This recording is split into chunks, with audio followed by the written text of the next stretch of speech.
All right, gang, welcome to this episode of the Dealer Playbook Podcast. So excited that you're here. Hey, if you're listening, hop over to our YouTube channel. We're actually on location here at Beaver Toyota in Atlanta, Georgia. This is Patrick Abad's store. We're excited to be here for the 800% Elite Automotive Club retreat. We're doing all of the training at the store today, but I thought this would be a cool opportunity to not only show you around his facility, but also ask a very specific question to all of the owner-operators that are here in attendance to help inspire and motivate and give you ideas about how we can make it through this next phase of growth in the automotive, retail automotive industry. So I hope you enjoy this episode. Again, if you're listening only, that's amazing. You're going to be able to hear all of the content there. But if you want to put faces to the voices, go and check us out on our YouTube channel and, of course, on Instagram and Facebook and LinkedIn. Hope you enjoy this episode. Let's dig in. All right, so the first question is going to Damon Lester, the president. Now president, yeah. Soon to be former president. Yes. Soon to be former president of NAMAD, National Minority Automobile Dealer Association. That's right. Yeah. That's why they say NAMAD. That's why they say NAMAD. So the question is, because also you recently bought a dealership within the last year or so. Mm-hmm. With all of the doom and gloom that's being shared through the industry, you're seeing some brightness. Oh, what is it that you're seeing? I'm curious. There's a huge amount of opportunity if people pay attention to people. People still need transportation to get to and from work. People still need transportation to go on vacations with. And cars do matter as well, right? But people matter more. And so long as we bring back the value of why dealers exist, then we're fine. There's a huge opportunity. Electric vehicles is not a problem because we're going to have to sell them.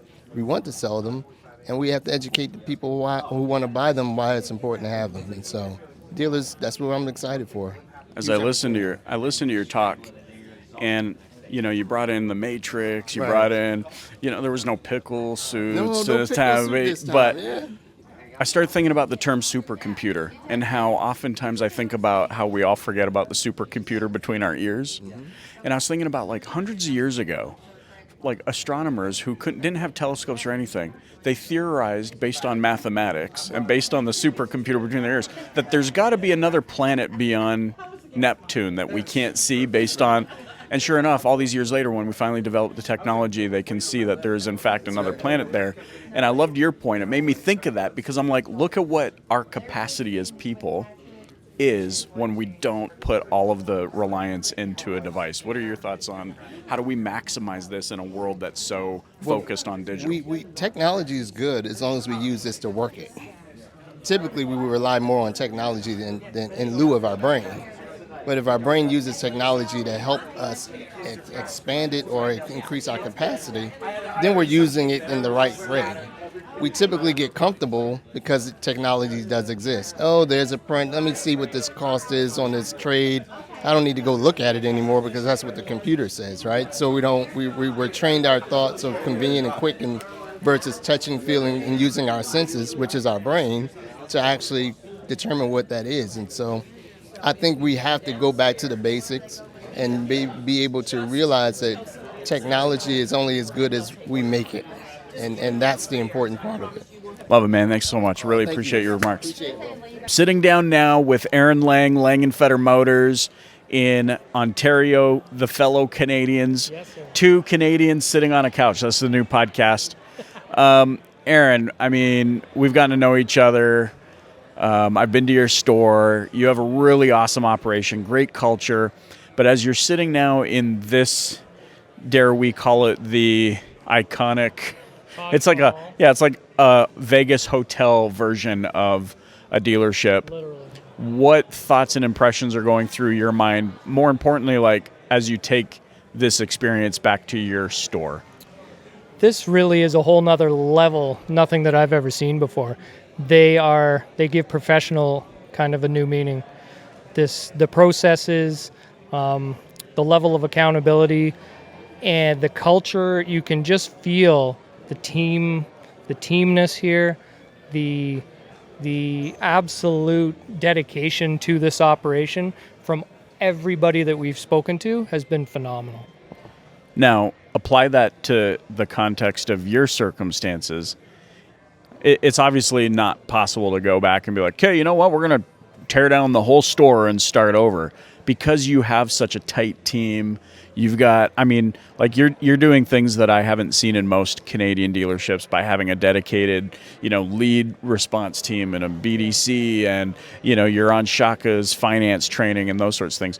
What's maybe one thing that you're feeling inspired to take back to your store and say, hey, I want to try and implement that piece? What would that one piece be? We watched Hugh do a trade walk this morning with the entire team, and we've just implemented that, but nothing like this. So we're going to take back a whole bunch of that and implement it immediately. What's the thing that stood out to you? Like, what's different about it already? That, like, what was that thing you were like, we need to do that? Yeah. They make the decisions right then and there. The sales team decides and kind of votes and fights for the price. They know what they've got in the vehicle. Full transparency. They decide right then and there what kind of recon they want to do, make the decision, boom, move on. It was really phenomenal. No room for overthinking. Zero overthinking. What would you have to do? They don't have time. Like, what would you have to do, though, to get to that place? Like, I mean, we had a speaker this morning that was like, I want you to remove all limitations. What does your business look like in 3 years without those limitations? What do you have to do to get to a place that you're maybe encouraging your team not to overthink? I guess really it's just a mindset. Because while I was watching that, I was envisioning our team doing it, and I really think we can. It's just if you don't see it, you don't know it exists. Now I've seen it, and I really want to mimic that. I want to take the best practices back. We're obviously in the United States. The things are a little bit bigger, a little bit faster paced. Yeah. How do you translate some of this back to the Canadian market? Well, there's no reason we can't replicate it, just on a smaller scale, really. I think if you just shrink it down but still take the best practices back, there's no reason why we can't do this. So I got to tell you, I don't know if you know this about yourself, but your positivity, your optimism is infectious. It's contagious. And I think, that's something that I've always admired about you, is being able to say, okay, well, here's where we're at. No sense in being discouraged about it. We're going to do something about it. So beyond the lot walk and implementing more immediate changes, what do you think's going to have to fall in place? I mean, for the dealer listening to this who might be in a similar situation, who's like, oh, wait, they're making decisions right on the lot walk. And what are some of the small shifts that you think you'll have to make when you go back to your store? Every employee here seems really empowered. They know what they need to do, and they have the authority to get it done here. I really noticed that, and that's something that I think we can improve on for sure. Authority is an interesting. Does that word frighten you as much as it frightens me sometimes? Sometimes, yeah, but sometimes you just got to plug your nose and dive in, because it clearly works here. So yeah, what was the saying? It was the delegation. Yeah, there's a piece of you, that your identity, that leaves with that delegation. But we know it has to be done. So what kind of thoughts are going through your mind? You've got a long drive back. What are you going to be contemplating about how to convey? Because I feel like, you can say, hey, you've got the authority as an employee. Now I'm giving you the authority, but for them to believe it might be a different thing. So how do you think the best way to convey that might be? Well, I think we got to just start. Sometimes you can explain a vision to people, and then what I find works well is we'll just do it together until we get good at it, and then everybody can play to their strengths and do their thing. That's in my experience the best way to do it. Okay, one last question. It has nothing to do with any of this, kind of, but not really. And the one thing that I think is tremendous is, and that maybe not a lot of people know, is usually when you're a dealer, you're like in it. You are, that's your thing. You have multiple things. You are a farmer. Right. You actively farm. You have livestock. You have soil that is tilled and plant crop that is so you've got Grandview Pastures, which delivers grass-fed grain naturally, all this kind of stuff, meat, and you deliver it. What similarities, as you're out there in the tractor, which you've been on the tractor sometimes when I've messaged you, what similarities do you find between farming and running a dealership business, if any? Well, they're very similar in the fact that you need a mission and you need to kind of decide how you're going to go about each one, and you have to feel good about it. We have a small team on the farm, but they're bought into the mission, they understand what they need to do, and there's really no room for interpretation there. And I believe if we can get there with a car dealership, it'll work just the same, if not better.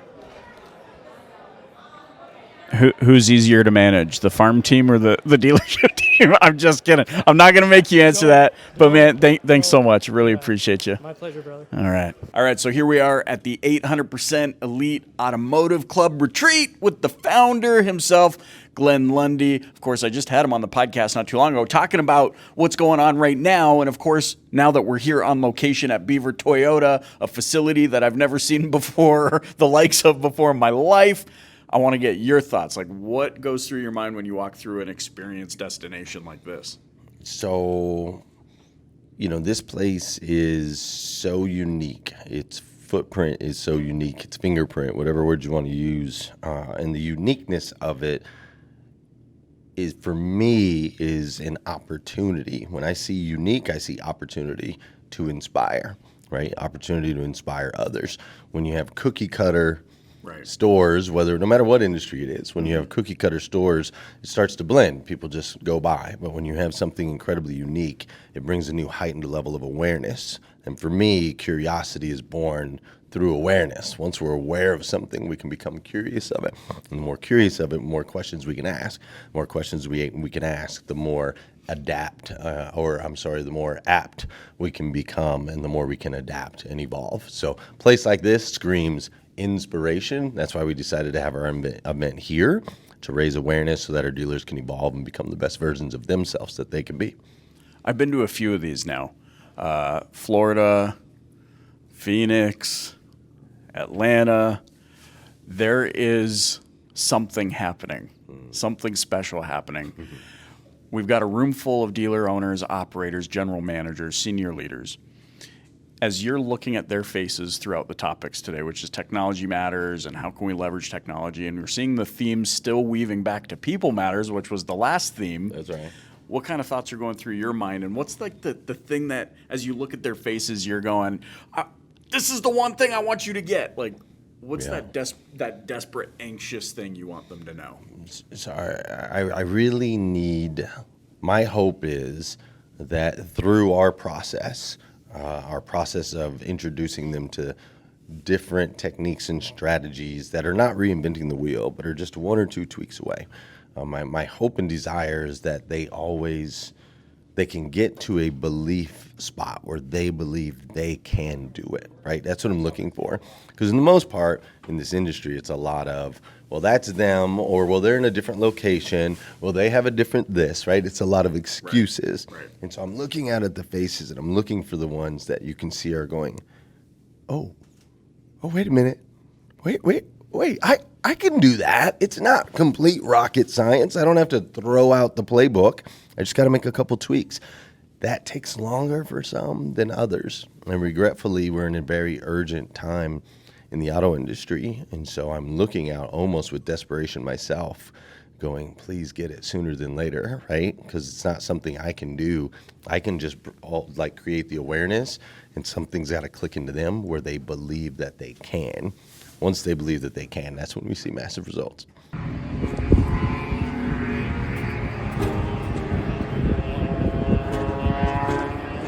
All right, so we're just finishing up this episode. I hope you got a ton of value out of it and applied what you heard to the context of your circumstances. Different dealers, different operators from different parts of North America, all sharing the things that are standing out to them, what they want as their next step. I'm going to go have some fun. We're here at a raceway somewhere north of Atlanta. That's how Glenn Lundy does things at his retreats. But until next time, keep the playbook open and dominate.